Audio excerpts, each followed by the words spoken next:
80% തൊഴിലാളികളുള്ള പ്രവാസികളുടെ ലോകത്തിലേക്ക് ഓരോ ഭാരതീയനും വോട്ട് ചെയ്യാൻ കഴിയുന്ന സംവിധാനം വരണം. പ്രവാസികൾക്ക് വോട്ടവകാശം വേണ്ടത് നിയമസഭ പാർലമെന്റ് തിരഞ്ഞെടുപ്പിലേക്കുമാകണം.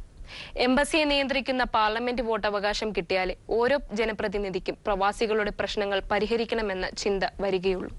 പ്രവാസി വോട്ടവകാശത്തിനുമേൽ ഒരു തീരുമാനം കൈക്കൊള്ളുവാൻ നമ്മുടെ ഗവൺമെന്റിന് കഴിയട്ടെ എന്ന ആഗ്രഹത്തോടെ ഈ ആഴ്ചയിലെ പ്രവാസലോകം നമുക്കിവിടെ ആരംഭിക്കാം.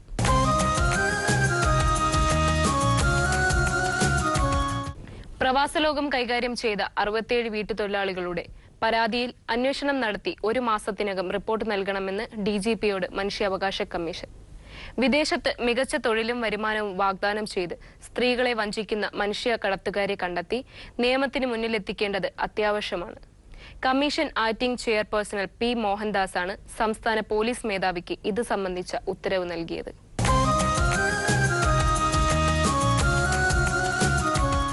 ഏതാനും ആഴ്ചകൾക്ക് മുമ്പ് പ്രവാസ ലോകത്തിൽ സംരക്ഷണം ചെയ്തിരുന്ന വീട്ടുജോലിക്കായി സൗദി അറേബ്യയിലേക്ക് പോയ ഷീജ കുട്ടപ്പനെ തേടിക്കൊണ്ടുള്ള അന്വേഷണം പ്രേക്ഷകർ ഓർക്കുന്നുണ്ടല്ലോ. ഷീജയ്ക്കിട്ട് ഒത്തിരി ഉദ്രവിക്കുകയും അറബി കൊണ്ട് അടിക്കുകയും ബോംബെ എന്നൊരാളാ കൊണ്ടുപോയി ബോംബെ വഴി കയറിപ്പോയത്. അപ്പോൾ അവിടുന്ന് പൈസൽ എന്ന് പറഞ്ഞ ഒരാളുണ്ട്. ആ പൈസലാണ് കയറ്റി വിട്ടത്. പൈസലും പിന്നെ അവിടുത്തെ ഏജന്റ് ഓഫീസുണ്ട്. ആ ഓഫീസാണ് കയറ്റി. ഷീജ അവിടെ ചെന്നിട്ട് ഈ പൈസൽ എന്ന് പറഞ്ഞവൻ അടിക്കുകയും നാവിക്കിട്ട് തൊഴിക്കുകയും ഷീജയുടെ യൂറിൻ സെറ്റ് താന്നു പോവുകയും എല്ലാം ചെയ്തു. അതുപോലെ ഷീജയെ അറബിയും മറ്റുള്ള അറബിയുടെ കൂട്ടുകാരും കൂടെ കൂടി അതുപോലെ ക്രൂരമായും ആക്രമിക്കുക. ഷീജയെ നാട്ടിലേക്ക് എത്തിക്കാൻ ഞങ്ങൾക്ക് സാധിച്ചു. പ്രവാസലോകം പ്രവർത്തകരുടെ കഠിന പ്രയത്നത്തിലൊടുവിലാണ് ഇത് സാധ്യമായത്. ഷീജയുടെ കഥ നമുക്കിനി കേൾക്കാം.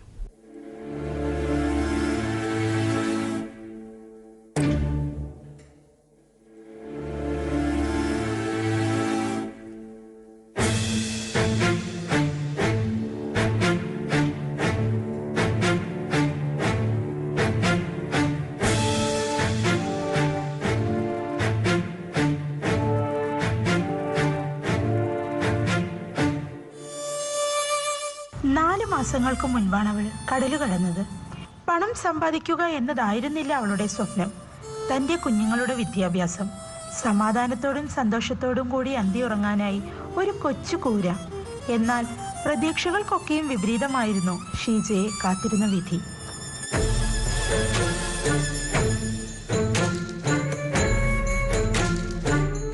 ഷീജയുടെ അവസ്ഥ ഇതാണ്. ഷീജ ബോംബെ എയർപോർട്ടിൽ നിന്ന് വീൽ ചെയറിലാണ് ഇന്റർനാഷണലിൽ നിന്ന് ഡൊമസ്റ്റിക്കിലേക്ക് വന്നത്. ഇവിടെ വീൽ ചെയർ പോലും ഇല്ല, കൊണ്ടകയറ്റേക്ക് പോവുകയാണ്. ഈ അവസ്ഥയിൽ തന്നെ ഹോസ്പിറ്റലിൽ അഡ്മിറ്റ് ചെയ്യേണ്ട അവസ്ഥയിലാണ് വന്നിരിക്കുന്നത്. ഇവർക്ക് ഇവിടെയൊക്കെ വേറെ എടുക്കുന്നുണ്ട് അല്ലേ? ദേഹത്തെല്ലാം അടിച്ച് ഭിത്തിയിലെല്ലാം അടിച്ച് നിലത്തെല്ലാം നെയ്യെല്ലാം കൊണ്ട് ഇടിപ്പിച്ച് മുഴച്ചിരിക്കും. മുമ്പിൽ കൂടെ എല്ലാം ചോര വന്നു.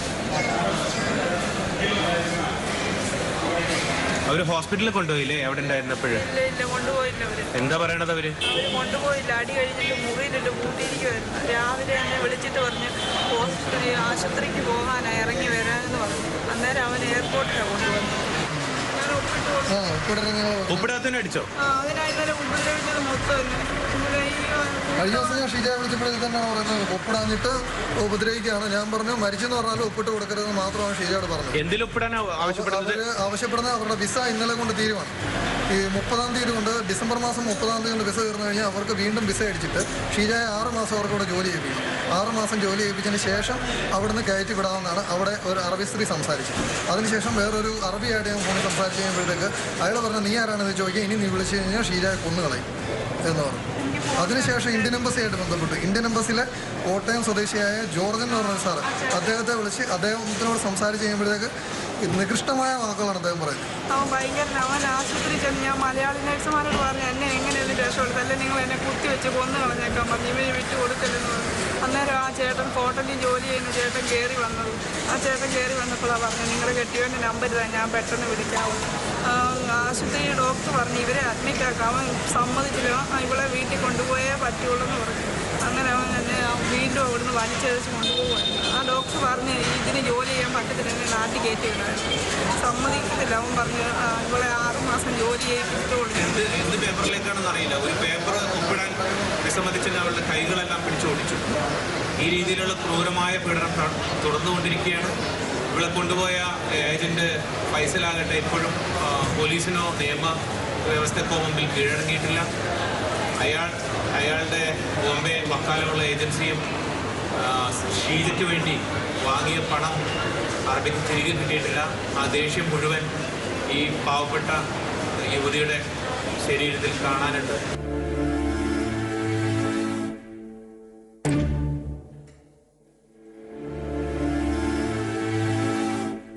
വീണ്ടും വീണ്ടും പ്രവാസവും ആവശ്യപ്പെടുന്നു. ഗൾഫിലേക്ക്, പ്രത്യേകിച്ചും സൗദി അറേബ്യയിലേക്കുള്ള വീട്ടുജോലിക്കായി നിങ്ങളുടെ അടുത്തേക്ക് വരുന്ന ഏജന്റുമാരെ വിശ്വസിക്കരുത്. ഇത്തരം ചതിക്കുഴികളിൽ നിങ്ങളും അടുത്തേറെ ചിലപ്പോൾ നിങ്ങളായിരിക്കും.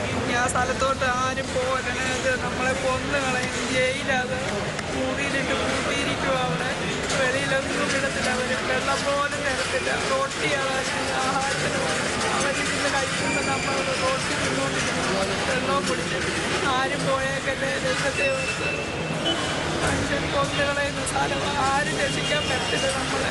അവശതകൾക്കിടയിലും നിറയുന്ന മിഴിനീരിനിടയിലും ഇന്ന് തൻ്റെ എല്ലാമായ ഭർത്താവും ജീവന്റെ ജീവനായ മക്കളുമായി വീണ്ടും ഒന്നുചേരാനായല്ലോ എന്നോർത്ത് വേദനകൾക്കിടയിലും പുഞ്ചിരിക്കുകയാണ് ഷീജ.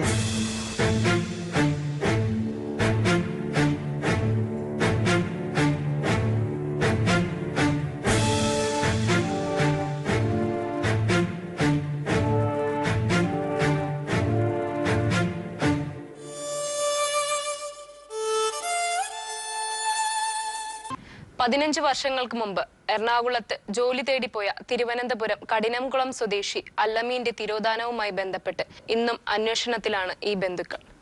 അല്ലമീനെ കുറിച്ചുള്ള കൂടുതൽ വിവരങ്ങൾ നമുക്ക് ഇവരോട് തന്നെ ചോദിച്ചറിയാം. 5 വർഷമായി പോയിട്ട്.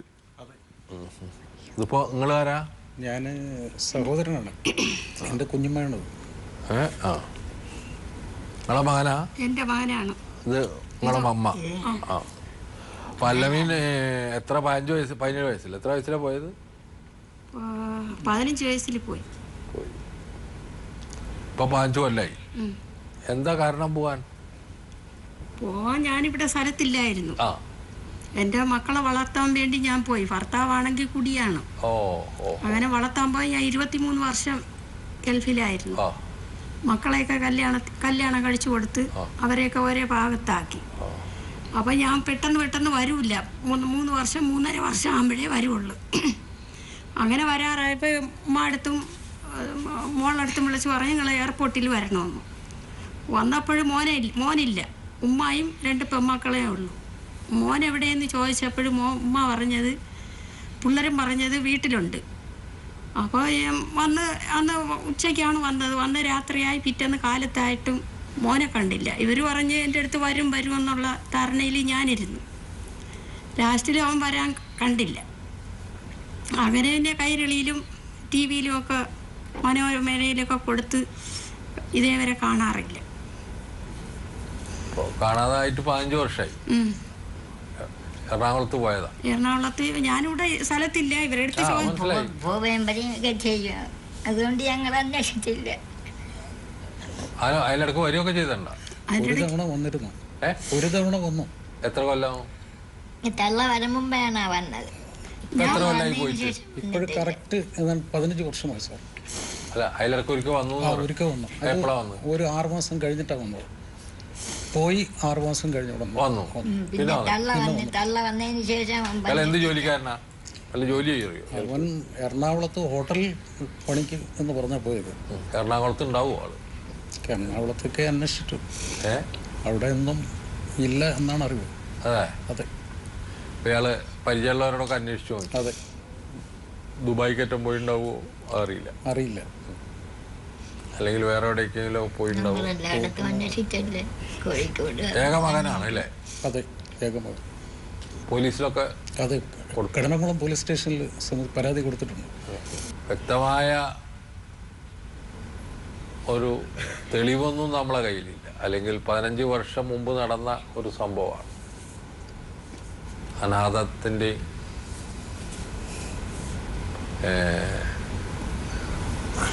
കുടുംബത്തിലെ പരാധീനതകളുടെ ഇടയിൽ നഷ്ടപ്പെട്ടു പോയ മകനാണ് അല്ലമീൻ.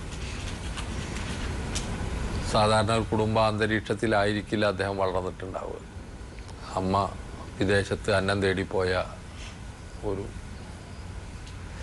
തൊഴിലാളി, അച്ഛൻ ജീവിതത്തിൽ നിന്ന് വഴിതെറ്റിപ്പോയ മറ്റൊരു ആള്, 2 സഹോദരിമാരും അടങ്ങുന്ന ദുരിതപൂർണമായ ഒരു ജീവിതാന്തരീക്ഷത്തിലായിരിക്കണം അല്ലമീൻ കുടുംബം വിടുന്നത്.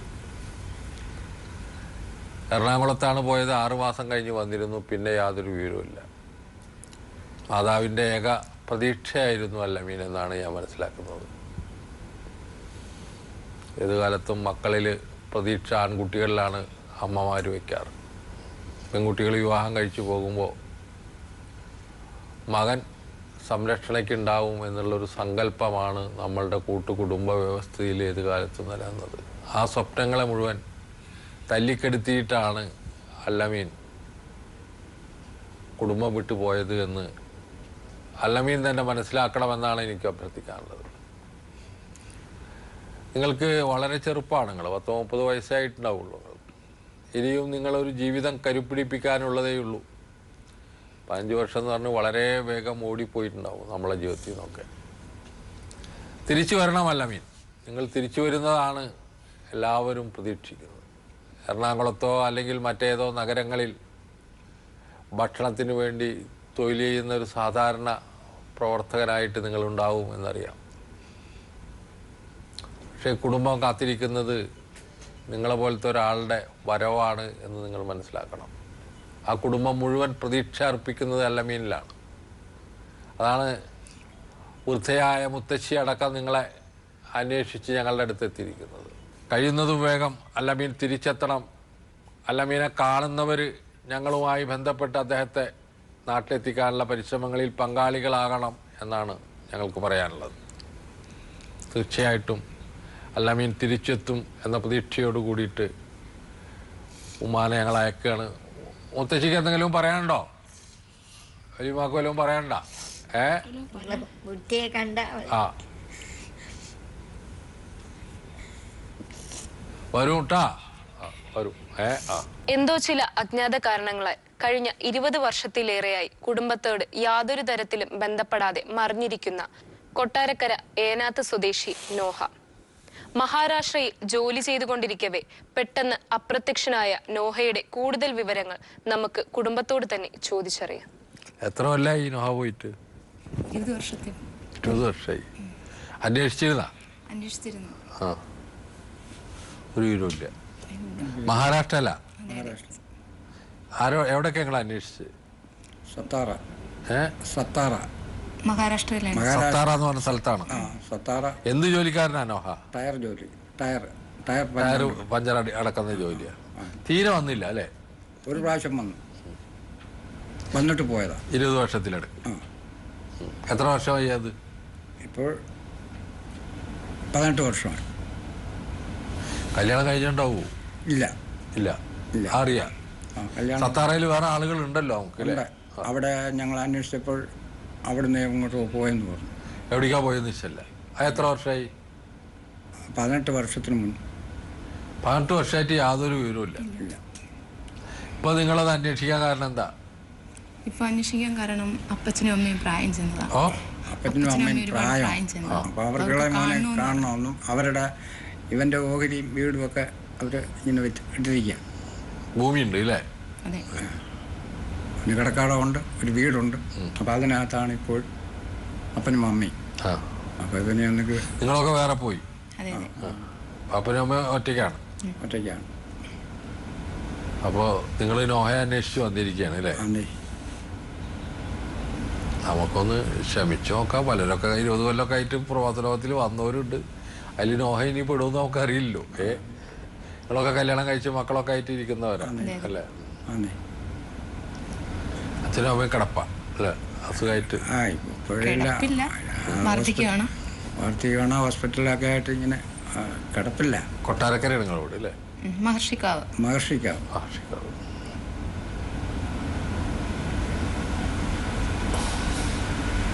ഇയാളെങ്ങനെ സ്വഭാവം? എത്ര വയസ്സിലാണ് പോയത്? സ്വഭാവം ഞാൻ SLC പാസ്സായി കുറച്ച് നാൾ കഴിഞ്ഞപ്പോൾ ഞാനങ്ങ് കൊണ്ടുപോകായിരുന്നു. ഞാൻ അവിടെ ആയിരുന്നു. ഞാനങ്ങ് മഹാരാഷ്ട്രയിലായിരുന്നു. ഈ സത്താറ എന്ന് പറയുന്ന സ്ഥലത്തായിരുന്നു. നിങ്ങൾക്ക് നല്ല പരിചയം ഉണ്ട് അവിടെ? അവിടെ ഉണ്ട്. അപ്പോൾ നിങ്ങൾ സത്താറ ഉണ്ടായിരുന്നു? ഉണ്ടായിരുന്നു. അപ്പോൾ നിങ്ങൾക്ക് ഒരുപാട് സുഹൃത്തുക്കൾ ഉണ്ട് അവിടെ? ഉണ്ട്. ഇപ്പം അവരുടെ എല്ലാം കയ്യിൽ നിന്ന് പോയിട്ട് 10-18 വർഷമായിപ്പോൾ. എവിടേക്കാ പോയെന്ന് വെച്ചല്ല? ഇല്ല. വരവിന്റെ ഉദ്ദേശം എന്താ? അതായത് അച്ഛനും അമ്മയ്ക്ക് ഒന്ന് കാണിച്ചു കൊടുക്കുക, സ്വത്തിന്റെ അപ്പനെ വളരെ പ്രയാസം. എത്ര വയസ്സുണ്ടാവും അയാൾക്ക്? ഒരു 46-47 വയസ്സ്. 46-47 വയസ്സ്.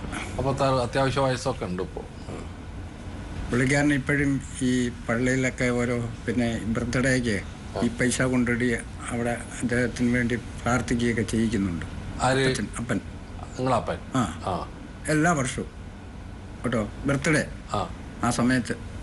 അപ്പം അങ്ങനെ ഇരുന്നപ്പം ഞങ്ങൾ വിചാരിച്ചു എന്നാൽ ഇനി ഒന്ന് അന്വേഷിച്ചിട്ട് കിട്ടുന്നുണ്ട്. എല്ലാ വർഷവും ഈ കുട്ടിയുടെ ബർത്ത്ഡേ കൊണ്ടുപോയി പള്ളിയിൽ കൊണ്ടുപോയി അതുകൊണ്ട് ഇപ്പോഴും ഉണ്ട്. അപ്പോൾ പുള്ളിക്കാരൻ ഇങ്ങനെ കരഞ്ഞുകൊണ്ടാണ് കൊടുക്കുന്നത്.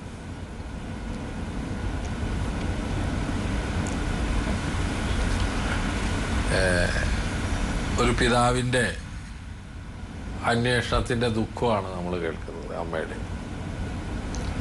20 വർഷം മുമ്പ് അപ്രത്യക്ഷനായ സഹോദരനെ തേടിയിട്ടാണ് ഇവർ വന്നിട്ടുള്ളത്. നോഹ സത്താറിൽ ടയർ പഞ്ചറടക്കുന്ന ജോലിക്ക് പോയ ആളാണ് നോഹ. ഇപ്പോൾ യാതൊരു വിവരവുമില്ല. എല്ലാ കൊല്ലവും മകൻ്റെ ജന്മദിനത്തിന് പള്ളിയിൽ പോയി കരഞ്ഞുകൊണ്ട് വഴിപാടുന്ന ഒരച്ഛൻ്റെ ദുഃഖവും പേറിക്കൊണ്ടാണ് സഹോദരങ്ങൾ പ്രവാസ ലോകത്തിൽ വന്നിട്ടുള്ളത്. അവർക്ക് അത് കണ്ട് സങ്കടം സഹിക്കാതെ വഴി അന്വേഷിച്ച് ഒടുവിലെത്തിയത് പ്രവാസ ലോകത്തിൻ്റെ സമീപത്ത് തന്നെയാണ്. ഞങ്ങൾ ഇത്തരത്തിലുള്ള കേസുകൾ എടുക്കുന്നതിൻ്റെ കാരണവും ഈ കണ്ണീരിൽ കുതിർന്ന കഥകളുടെ ഒരു പരിഹാരം എന്ന നിലയിലാണ്.